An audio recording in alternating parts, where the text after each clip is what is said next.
Bonjour à tous et bienvenue dans une nouvelle vidéo avec monsieur qui est déjà en train de manger le Burger King. Ok.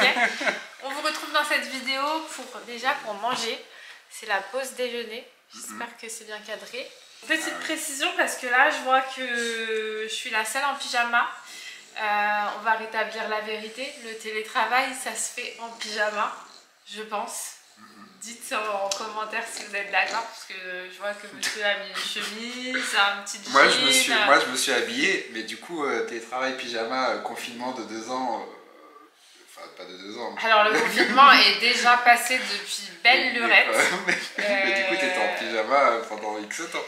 Certes, c'est vrai. C'est vrai que si on revient là-dessus, en plus j'étais enceinte pendant le confinement où tous les jours. Au bout d'un moment enceinte, j'ai mis 0 jean, je voulais du confort, donc ça m'allait très bien. Le confinement, moi, ça m'allait très bien. Non mais je ne juge pas, ma chérie. Et Nat nous a rejoint bien sûr puisqu'on va manger. Donc je suis désolée, on a pris Burger King, bon appétit, prenez-vous quelque chose à manger et on va commencer cette vidéo parce que on va commencer la vidéo avec le thème.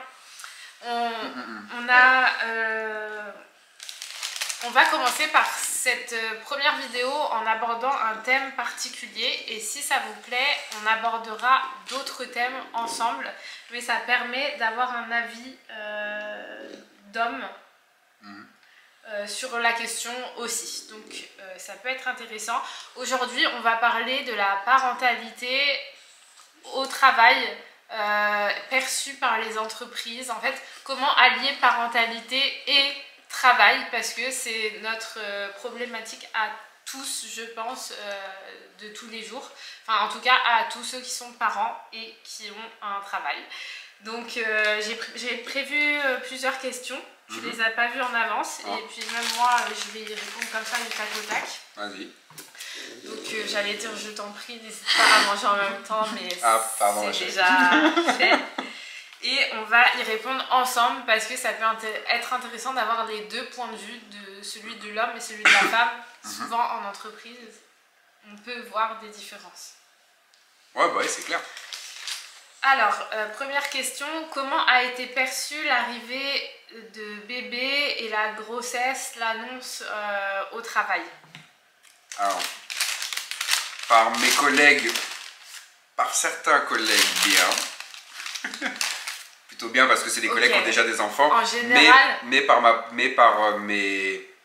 Surtout par une de mes responsables, elle m'a dit mot pour mot, de toute façon tu le savais, une trahison. Est-ce que tu peux expliquer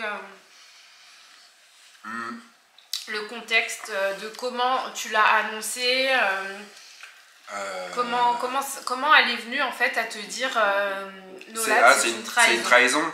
Ah ouais, alors quand je lui ai annoncé, tu sais, forcément on a une date. On annonce que tu es enceinte, tu as une date à la fin de... Quand on annonce la grossesse, on a la date en fait du congé maternité. Ouais, non. Si, la date du départ en congé maternité. Oui, voilà, c'est ça, oui, c'est ça. La date à laquelle bébé est censé arriver. Voilà, on te donne une date à laquelle bébé est censé arriver. Donc moi, c'est ce qui s'est passé. Du coup, j'ai dit, il y avait telle date, je sais plus c'était quand, fin juillet, je crois, du coup. Je crois que c'était ça. Enfin bref. En fait, tu annonces la date du départ en congé maternité. J'ai dit, voilà, exactement. 19 juin. Peut-être. Ah non, pardon. Non, juillet. N'importe quoi, c'est moi le congé maternité. Oh là là. Ah, non, mais on te donne à la fin, quand tu vas voir ton gynéco, on te dit ton bébé est prévu pour telle date. Donc, le père, en fait, s'absente uniquement quand l'enfant arrive. Dès que l'enfant arrive. Dès que l'enfant arrive. Oui, même pas avant. Non, on ne rentre pas en congé. On va pas aller en congé. Non, mais je veux dire, si vous avez des complications ou quoi durant vos congés maternité, oui, mais là, le père n'est pas là, c'est vrai. Alors je pense qu'avec un médecin tu peux peut-être t'arranger, bref, c'est pas la question. Moi du coup j'avais une date à laquelle la petite était censée arriver, donc j'ai dit à ma responsable, je vais être papa, le bébé est censé arriver à telle date.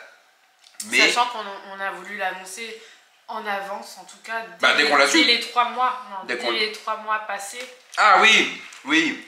petits délais, mais après on oui. annoncé. Après, moi j'avais bien prévenu attention, à partir de 8 mois, bah, ça peut plus ou moins arriver d'un moment à l'autre. Ce qu'on te dit généralement à partir de 8 mois. Ah yes, ça y est. C'est bouillant le cheese nugget. T'as mis trop chaud. Bref. Et, elle me dit, ok. La grossesse se passe et tout machin. Moi, le jour J de l'accouchement, bah en plus, tu sais, t'as eu les contractions à 5h du mat. Et à 7h, on était à l'hôpital. Moi, je les ai prévenus direct. Dès qu'officiellement, on nous a dit à l'hôpital qu'on allait rester, du coup, pour accoucher, pour que t'accouches. Là, j'ai prévenu mes responsables. Ils me disent, ok, déjà, tout ça, machin. T'avais prévenu à 5h. T'avais prévenu tôt le matin, dès qu'on est arrivé à l'hôpital, peut-être à 7h. Parce que c'était une journée. Mais de toute façon, on m'avait dit, en fait, officiellement, j'ai dit que tu t'allais accoucher. J'ai prévenu que je ne serais pas là parce que tu allais accoucher. Parce que l'hôpital m'avait bien dit, bah non, elle va accoucher. Donc il faut que tu restes. Oui. Donc, à partir de ce moment-là, moi, j'avais pas retourné au boulot, tu vois. Et quand la petite, elle est née, du coup, le lendemain, non, même dans la foulée qu'elle est née, une fois qu'elle était remontée en chambre, moi, quand je vous ai laissé dans la chambre et tout, je suis retourné à la voiture, j'ai envoyé un texto. J'ai dit, voilà, la petite, elle est née, machin. Du coup, bah, je pars en congé paternité dès ce soir. Enfin, dès aujourd'hui, quoi. Voilà, à ce moment-là, je suis en congé paternité. Et le lendemain, elle m'appelle. Et elle me dit... faut savoir que du coup, c'était dans la période des grandes vacances, entre guillemets. Parce que c'était en juillet, donc juillet-août. Donc forcément, c'est la période où en général, vous êtes plus en sous-effectif au boulot, mais peu importe en fait. Et en fait, j'avais des collègues qui partaient eux aussi en vacances. Oui. Donc, forcément, nous c'est difficile enfin, tu connais mon boulot, tu sais que c'est difficile d'avoir des backups. Oui, mais quand bien même. J'ai personne qui peut reprendre derrière. Tu le sais d'avance. On prend de l'avance, c'est pour ça qu'on prend de l'avance dans nos boulots. Et elle m'a dit, ouais, c'est une trahison. Là, tu es en train de trahir toute ton équipe et moi compris. Parce que tu nous mets dans la merde. En gros, voilà. Parce que ça tombait juillet, une période de congé, de départ en congé. Le fait que lui, il prévient que j'accouche. Et en fait, automatiquement, tu as voulu prendre ton mois de paternité. Bah ouais. Faut savoir que c'était l'année où le droit au congé paternité du père passait à un mois. Donc c'est vraiment une très ancienne responsable. Ta responsable, elle est normalement... Bah déjà, quand tu lui parlais comment dire, de tout ce qui est lié à l'enfance, etc., au bébé, elle est en mode, malgré qu'elle a des enfants... Elle est quand même dans l'ancien temps. Elle, en fait, elle est très pro-travail, elle est carriériste. Tu peux être carriériste et avoir des enfants. Elle t'avait dit qu'elle avait pris que 3 jours. Ouais, elle me disait, elle a comparé avec elle en mode, ouais, moi au bout de 3 jours, je t'ai retourné au boulot. C'est impossible. Ah, mais quand même, fais ce que tu veux. C'est ta vie, c'est pas la mienne.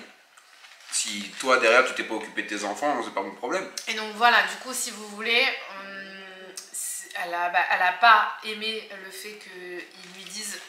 Elle était tellement surprise et choquée en fait qu'il veuille prendre son mois de paternité, de congé paternité.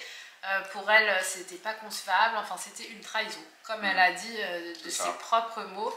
Et c'est vrai que quand toi tu viens d'être jeune parent, tu viens d'avoir ton bébé et tout, en plus tu te sens pas soutenu par ton entreprise, mais c'est vraiment horrible, et c'est pour ça qu'aujourd'hui je veux partager avec vous ces choses-là en vidéo, parce que je suis persuadée que beaucoup de femmes et d'hommes, beaucoup de parents vivent ça, et en fait ça génère du stress, parce que tu te dis je peux pas parler je peux pas mêler ma vie famille. C'est surtout que tu te dis je peux pas, parce que ils vont avoir une étiquette sur moi, ils vont me juger. Il y en a plein qui même se disent, à mon avis, il y en a plein, alors plus des femmes du coup, qui se disent en fait je peux pas tomber enceinte parce que du coup je vais m'en prendre plein la tronche. C'est ça aussi, il a totalement raison, c'est-à-dire que tu réfléchis avant de tomber enceinte. Et que derrière, en fait, que ce soit enfin, il n'y a pas de règle. Ça, c'est vraiment dans ma tête, mais dans la tête de beaucoup de femmes, je pense. On se dit, ok, je viens d'arriver dans l'entreprise, c'est mort. Je vais pas commencer à vouloir avoir un enfant. Si tu es dans une année où tu as une mission importante dans ton entreprise, je vais pas partir. Si vous êtes peu dans l'équipe, je vais pas partir. Enfin, à chaque fois, on se met tu as des barrières.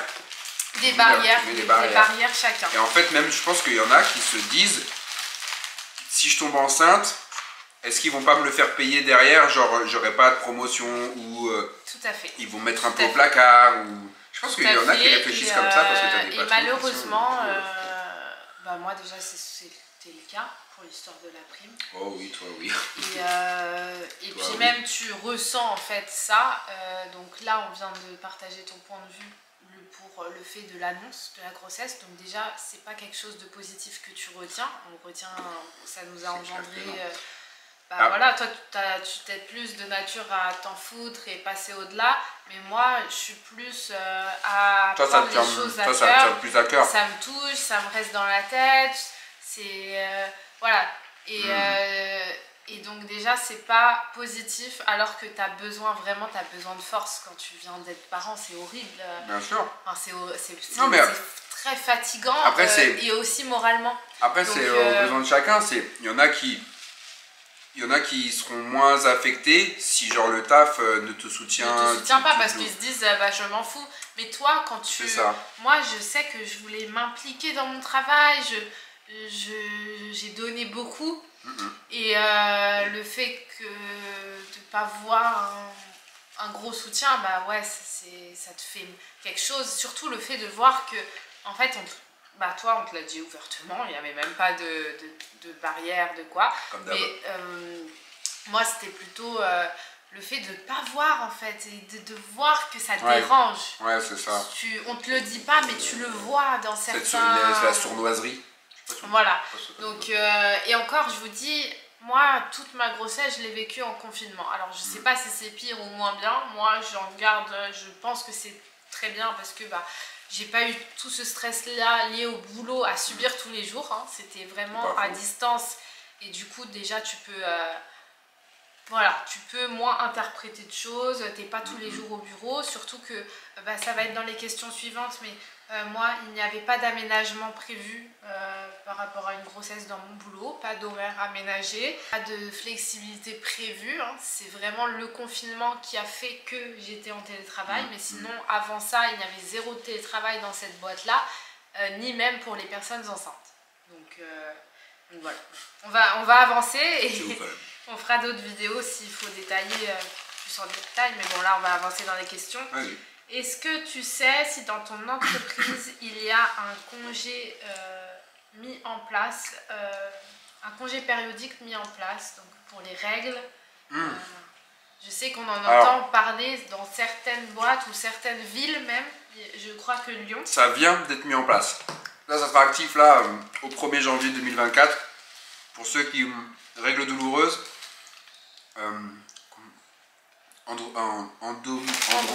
endométriose. Et il y avait un autre truc. En tout cas, il y avait ça. Interruption de grossesse non volontaire. Je crois qu'il y avait ça aussi, ouais. Je crois qu'il y avait ça aussi. Faut que je regarde. Donc, tu as entendu parler de ça et... Ouais, mais ça y est, c'est acté. Ok. C'est acté. Ils l'ont décidé. Enfin, ils l'ont décidé. Les représentants du personnel se sont battus. Parce que sinon, la société, le groupe ne le voulait pas à la base. Il faut savoir qu'il est quand même dans une grosse boîte quand même. Moi aussi. Là, je parle de mon expérience passée dans mon ancienne société, parce que ceux qui le savent, je viens de changer. Mais dans tous les cas, c'était quand même des grosses boîtes. Donc voilà. Mais peu importe la taille de la boîte, en fait, c'est pas ça qu'on veut dénoncer. Donc ça, c'est très bien, ce que tu viens de dire là, tu vois, je savais pas. Moi, non, il n'y avait pas du tout de ça. Et on n'a pas... Je reste focalisée sur mon ancienne boîte. Ouais, bien sûr, voilà, mais justement. Mais il n'y avait pas du tout de Vu ça. Vu comment je les connaissais aussi, ça m'étonne même pas. Sachant qu'on a subi une mauvaise expérience. Ah, bien sûr. J'étais hospitalisée, le lendemain j'allais bosser. Après, j'ai rien dit à mon entreprise parce que vu la mentalité, t'oses même pas parler en fait. Bah, ça rejoint un peu ce qu'on disait tout à l'heure sur la grossesse. Exactement.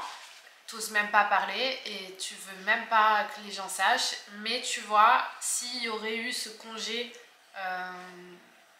mis à disposition pour les femmes pour les interruptions de grossesse non volontaires, que tu peux toi sélectionner et voir direct avec ta RH comment faire, je sais pas s'il faut justifier ou non, mais ça m'aurait permis de poser ce congé sans rien dire, tu vois. Bien sûr. Mais bon. Ok, donc question suivante.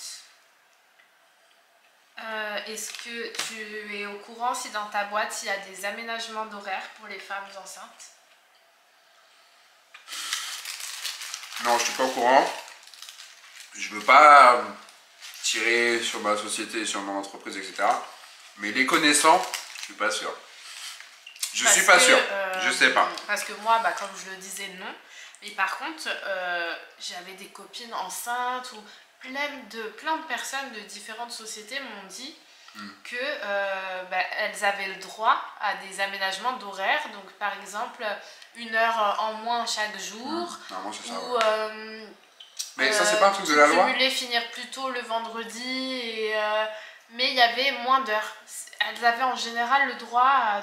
Normalement, la loi... loi... le droit à 1 heure de moins chaque jour. Ou... Non, c'est pas dans la loi, mais normalement, les entreprises, dans certaines conventions, tu as des aménagements possibles. Et c'est vrai que moi, on m'a jamais proposé quoi que ce soit. Tu connais ma boîte, ce qu'ils vont te donner, en fait, ils vont essayer de le récupérer ailleurs. Tu vois comment ils fonctionnent. Ouais. Tu vois très bien comment ils fonctionnent. Ou alors, ça va peut-être être noté dans ta convention ou un truc comme ça, mais on va pas le proposer aux femmes. Tu vois ce que je veux dire?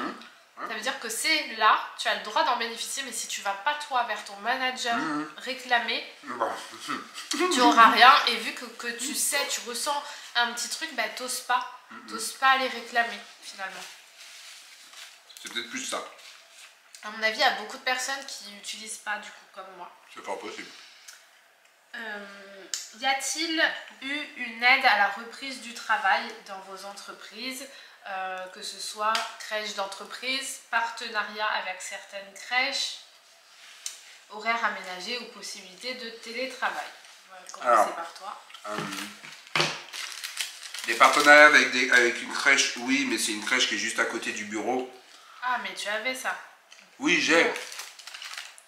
Il y a une crèche, en fait on a une ristourne, il y a une promo sur une crèche, parce que genre, t'as le bâtiment et t'as une crèche qui est juste collée à côté. Donc, c'est juste une ristourne sur la crèche. Comme tu travailles en plein Paris. En plein Paris, j'ai 1 heure et quelques de transport, je vais pas me balader avec la petite. 1 heure et quelques de transport aller-retour. Plus quand c'est blindé, quand il y a des problèmes de train et tout. Oh, non. Voilà, donc malheureusement, on ne pouvait pas bénéficier de ça. C'est ça. Mais tu vois, à la limite, ce qu'ils auraient pu faire, c'est au moins aider financièrement. Si tu prouves avec un contrat de crèche, je sais pas, hein, mais... Sachant que ça, ils le font pas du coup. Du coup, non, ils le font pas. Voilà. Alors que moi, il y avait une crèche juste en bas de ma société. Ah oui. J'allais en voiture à mon travail. À l'époque, je mettais une demi-heure environ. C'était mieux niveau trajet. Et il y avait une crèche juste en bas et en voiture, c'était plus confortable pour moi. J'aurais préféré 1000 fois qu'elle aille là. Mais c'était une crèche Montessori, mais elle était quand même placée, si vous voulez, dans un parc d'entreprises. Et elle était là pour justement les entreprises autour, celles qui étaient partenaires avec cette crèche. Crèche d'entreprise qui achète du coup des berceaux. Voilà, j'ai contacté cette crèche et elle m'a dit qu'il pouvait y avoir une place pour ma fille, mais il fallait que je voie avec mon entreprise au niveau de la participation de l'entreprise. Mais non, l'entreprise ne participait en rien du tout, n'avait ni de subvention, ni de crèche partenariat. Parce que j'ai tous les mangé.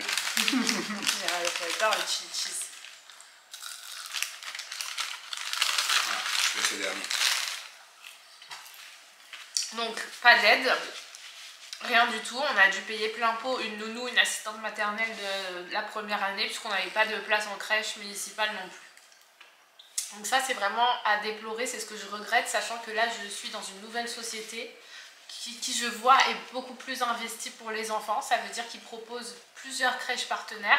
Et si tu ne choisis pas une crèche partenaire qui propose, donc c'est un peu comme toi, des crèches à côté du bureau. Bien sûr, ouais. Si par exemple on laissait Maya dans notre crèche à nous, on peut avoir un remboursement quand même en présentant plusieurs factures. Ouais, c'est pas mal. Pas global, mais en partie. Donc c'est une aide. Bah, c'est mieux que rien, quoi.